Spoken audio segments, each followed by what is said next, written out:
Isa sa problema ngayon sa Pilipinas sa social media ay ang pananabutahe po ng Facebook. Dahil ang Facebook, mga sangkay, ginagamit ng mga dilawan para maglabas po at suportahan yung fake news. Ang Facebook po ay nakokontrol ng mga anti-government para po manabutahe sa ating gobyerno. Subalit mga sangkay, alam niyo po ba na may solusyon tayo para dito? Ang solusyon na ito ay ang magiging katapat ng Facebook sa Pilipinas na social media platform na ang nakakatuwa at nakakabilib. Ito po ay gawa ng isang Pinoy. At ito po ang pag-uusapan natin ngayon.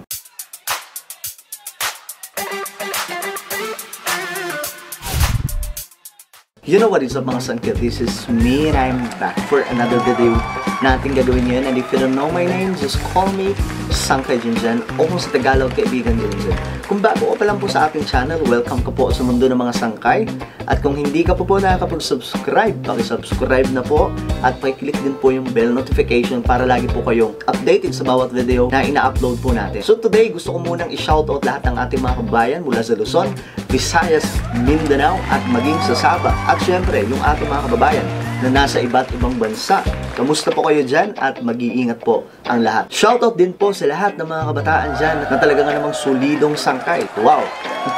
Ako po ay tuwang-tuwa sa inyong talagang namang nag-aalab na suporta. At kung kayo ay proud na solid sangkay, just comment down below kasama po yung hashtag na solid sangkay. At huwag nyo rin pong kalimutan, i-follow nyo po ako sa lahat ng aking mga social media account. Meron po akong Big Kiss, Facebook, Twitter, Instagram. Okay ba? So today nga po mga sangkay, pag-uusapan po natin na naman ang pangmalakasang social media platform na sasampal po sa Rappler at Vera Files ngayon dahil po sa paggamit sa Facebook na ginagawa po nilang basurahan na instead na suportahan ng ating gobyerno, tila mga sangkay nagiging anti-government po sila at mas paborito po nilang ikalat yung mga fake news. Subalit, ang nakakalungkot dito, yung mga pro-government ang lagi pong napagkakamalan na fake news. Dahil nga po, pinapalabas nitong Rappler at Vera Files sa Facebook na ang mga fake news daw ay ang mga pro-government. Pero, hindi po iyan totoo. Nasasabotahe po yung ating gobyerno dahil po sa Rappler at Vera Files sa Facebook. So ngayon, mayroon po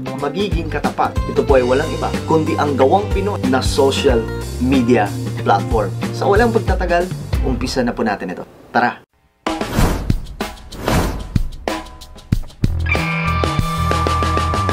Ewan ko mga sangkay, kung nararamdaman nyo, sobra akong nai-excite para po sa social media platform na gawang Pinoy na Big Kiss. Siguro naman mga sangkay, kung ikaw ay Pilipino, ma-excite ka rin dahil ito po ay gawang Pinoy. Gaya ng sinabi ko kanina, yes, magiging katapat po ito ng Facebook kung tayo mga Pilipino ay magkakaisa lamang. Tandaan po natin, number 1 po na gumagamit ng social media ay tayo mga Pilipino sa buong mundo. That means mga sangkay, kayang-kaya po natin pasikatin ang Big Kiss. At imagine niyo to mga sangkay, kapag sumikat na po yung Big Kiss, makikita po natin yung mga Pinoy na developer na umiikot na po sa buong mundo para i-introduce po ang social media platform na Big Kiss. Kung sa Facebook, nakikita po natin sila Mark Zuckerberg na umiikot sa buong mundo para magkaroon ng motivational talk sa maraming tao, paano nila nagawa yung Facebook. Ako na-excite para sa mga Pilipinong developer ng Big Kiss. Kasi one day, kung tayo po ay magkakaisa, susuportahan po natin ito. Makikita po natin ang ating mga sariling kababayan na umiikot sa buong mundo at binabahagi po ang kanilang karanasan tungkol po sa paggawa ng social media platform na Big Kiss. Sa Facebook mga sangkay, okay naman po sana. Maganda po talaga ang Facebook. Subalit,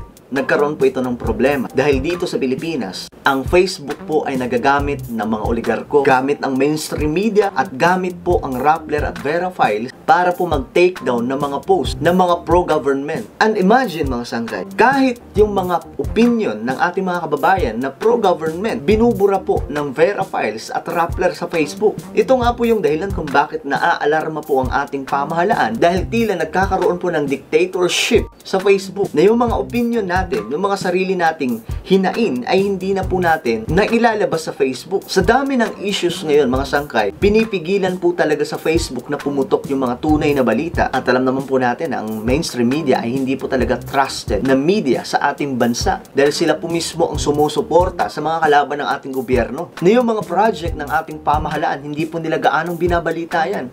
Magbalita man mga sangkay, isang beses lang, after nyan, hindi na po nila papaputukin yan. So ito po ang malaking problema sa Facebook ngayon. But itong paglitaw ng Big Kiss na gawang Pilipino ay magiging sakit ito sa ulo ng Facebook dito sa ating bansa. Dahil alam nyo ba na ang Big Kiss ay pro-government? Malupit to mga sangkay. Ang Big Kiss ay walang ibang goal kundi suportahan ng ating pamahalaan na isaayos po ang ating bayan. Sa papaanong paraan mga sangkay? Ang gusto ng Big Kiss ay magkaroon ng pagkakaisa ang mga Pilipino at hindi po maa-achieve ang pagkakaisa kung mayroon pong nagsisilitawan na mga tunay na fake news. Hindi rin po maa-achieve natin yung unity na tinatawag kung ang social media natin ay nagagamit po ng mga oligarko at mga politiko. Wala din pong unity kung ang social media platform na pinapasukan po natin ay anti-government. Kasi dapat mga sangkay, ang media, social media, dapat nagtutulungan po yan kasama ang gobyerno sa pagpapalago sa ating bansa. Ito po yung post na bago ngayon ng Big Kiss, mga sangkay. Nananawagan po kami sa mga school, paper at mga local news outlet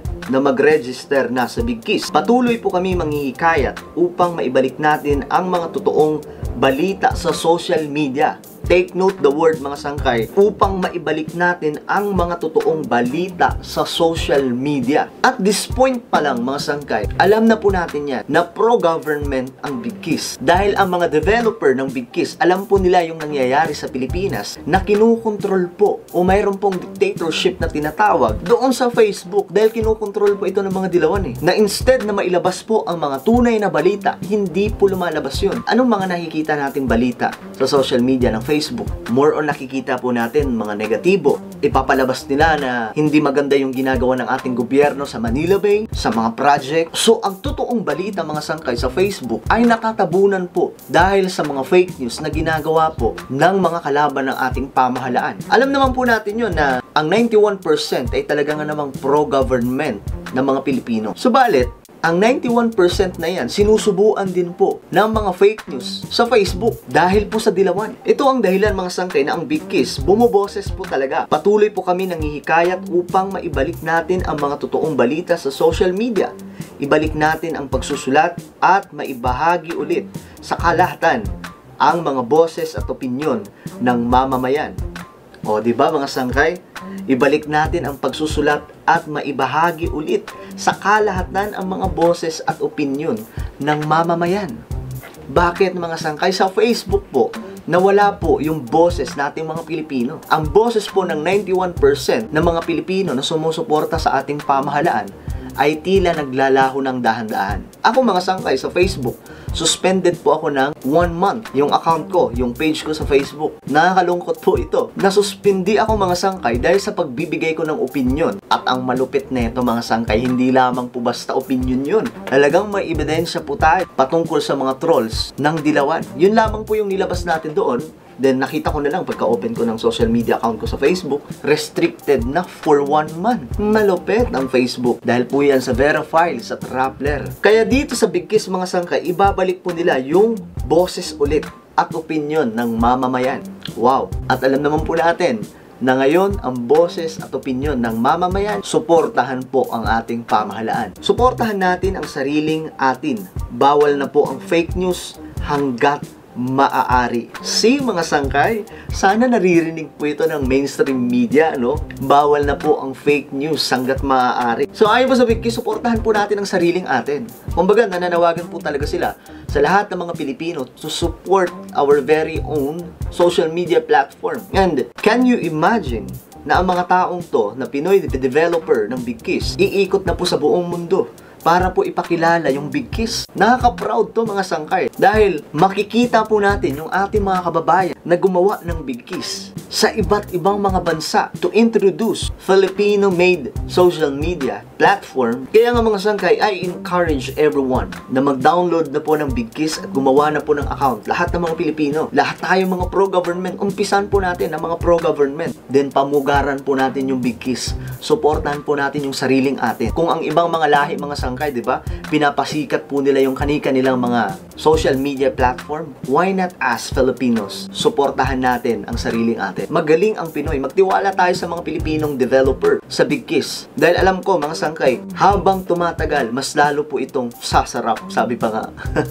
That means, habang tumatagal po ang Big Kiss, mas lalo po itong mas madedevelop ng mas madedevelop. At ayon po sa post ng Big Kiss, malapit na po tayo sa bagong Big Kiss. Walang malayo, lahat magbubuklod at magkikita-kita. So lahat ng mga naka-download na po ng Big Kiss, mayroon pong malaking pagbabago na madedevelop ang Big Kiss. Kaya patuloy lamang pong suportahan ang sariling atin. Para sa mga napapaisip dyan, kung sponsored po ako ng Big Kiss, wala po. Ni sentabong duling, wala po ako. Talagang gusto ko lang i-introduce to. Gusto ko lang ibahagi sa inyo. Dahil proud na proud ako na may isa pong social media Filipino platform. Sobrang proud lang ako mga sangkay. Hindi ko alam kung napifeel nyo to eh. Ako sobrang proud ako na mayroon pong mga Pilipinong gumawa ng social media platform na pwede nating ipagmalaki sa buong mundo. Yung mga OFW dyan, naku po, malaking tulong po yung Big Kiss. Dahil dito sa Big Kiss, hindi na po makukontrol ito ng dilawan. Kahit po mawala yung Facebook, mayroon pong Big Kiss. Tandaan nyo yan. Kaya nga, shoutout sa mga developer ng Big Kiss. Ang gagaling nyo. So ngayon, uulitin ko mga sangkay, wala po kayong ibang gagawin kundi i-download po ang Big Kiss ngayon na sa Google Play Store. Kasama na po doon yung Big Kiss Messenger. So partner po yun, i-download nyo at i-install nyo sa inyong mga cellphone. At magkita-kita po tayo sa Big Kiss. Paki-follow nyo po ako doon. Mayroon pa akong Sangkay Dyan TV Big Kiss page. Gawang Pinoy ito. Kaya dapat nga naman maging proud ka. Ipagmalaki po natin ang sariling atin.